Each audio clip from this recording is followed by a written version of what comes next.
అందరికీ నమస్కారం. నైమిషారణ్యంలో రుద్రావర్తము అలాగే బ్రహ్మావర్తము అనే ఒక పుణ్యక్షేత్రం నందు మేము ఉన్నాం. మేమందరం కూడా ఇక్కడికి వచ్చిన తర్వాత నేను ముఖ్యంగా ఈ పుస్తకాన్ని చూశాను.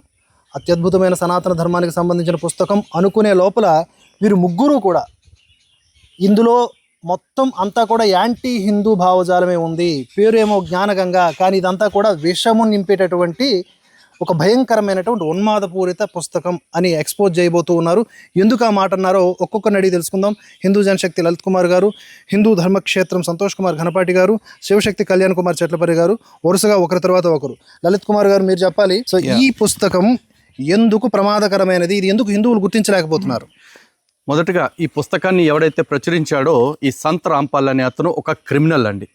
ఈ క్రిమినల్ వ్యక్తి సనాతన ధర్మాన్ని, సనాతన గ్రంథాలైన వైదిక వాంగ్మయాన్ని అవమానించడమే కాకుండా మన త్రిమూర్తులు ఎవరైతే ఉన్నారో శివుడు, విష్ణువు, బ్రహ్మదేవుడు, వీళ్ళని అవమానిస్తూ భగవద్గీతలోని ఊర్ధ్వమూలం అధశాఖం అశ్వత్థం ప్రాహురవ్యయం అనే శ్లోకాన్ని వక్రీకరించి, అంటే మూలం పూర్ణ బ్రహ్మ కబీర్ సాహెబ్ అని చెప్తూ కేవలం బ్రహ్మ విష్ణు మహేశ్వరులు శాఖలు మాత్రమే అని చెబుతూ మిగిలిన 2 శాఖలు కొట్టేసినవి ఎవరో చెప్పకుండా గీతా జ్ఞానగంగా అనే పేరుతోటి ఒక అజ్ఞాన ప్రవాహాన్ని హిందువుల్లో జొప్పించాలని చూస్తున్నాడు. అందుకే ఈ రోజున ఈ జ్ఞానగంగ పుస్తకాన్ని చించి గంగలో కలపటానికి ఒక మహద్యజ్ఞాన్ని తలపెట్టాము.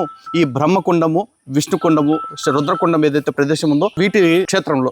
కాబట్టి ఈ కార్యక్రమాన్ని మేము చేస్తున్నాము అంటే మేము మాత్రమే చేయాలని కాదు, మీరందరూ కూడా రేపు భవిష్యత్తులో ఈ పుస్తకం ఎక్కడైనా కనిపించినా, ఈ పుస్తకాన్ని పంచే వాళ్ళు ఎక్కడైనా కనిపించినా ఆ పుస్తకాలని చించి ఇలాగే గంగార్పణం చేయమని కోరుకుంటున్నాను. జై శ్రీరామ్. జై శ్రీరామ్ అండి.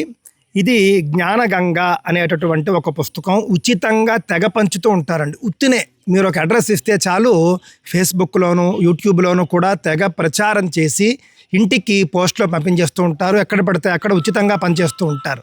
సరే, బాగానే ఉంది. భగవద్గీత చాలామంది పంచుతూ ఉంటారు. అదే విధంగానేమో అని తీసుకుని చూస్తే వేదంలో ఉన్నటువంటి మంత్రాలకు కూడా, ఋగ్వేదంలో ఉన్నటువంటి అనేక మంత్రాలను తీసేసి ఆ మంత్రాలన్నీ కూడా వీళ్లను ఉద్దేశించినవే, కబీర్ సాహెబ్ను ఉద్దేశించినవే, రాంపాల్ను ఉద్దేశించినవే అని చెప్పేసి అబద్ధాలు నూరిపోస్తూ వేదాలను, భగవద్గీతను కూడా వక్రీకరిస్తూ ఇందులో చాలా అబద్ధాలు వ్రాసి ఉన్నాయండి.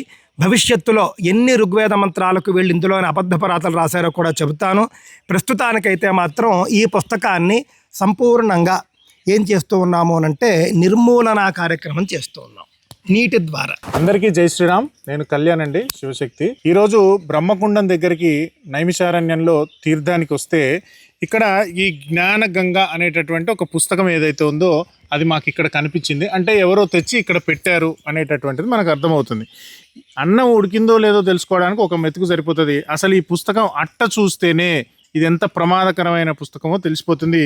ఇక్కడే ఓంకారము, శిలువ, పక్కనే ముస్లింలకు సంబంధించినటువంటి ఒక ఇమేజ్ కూడా ఉంది. అంటే దీన్ని చూస్తే మనకు ఇది ఏదో తేడాగా ఉందే, ఆడా కాదు, మొగ కాదు, తేడా కూడా కాదు, ఇది 3వ రకం, 4వ రకం అనే విధంగా కనిపిస్తుంది. అంటే ఏ మతానికి సంబంధించకుండా అన్ని మతాల సింబల్స్ని ఇక్కడ పెట్టారు అంటే ఇది హిందూ మతానికి వ్యతిరేకమైన పుస్తకము అని ప్రతి ఒక్క హిందూ అర్థం చేసుకోవాలి.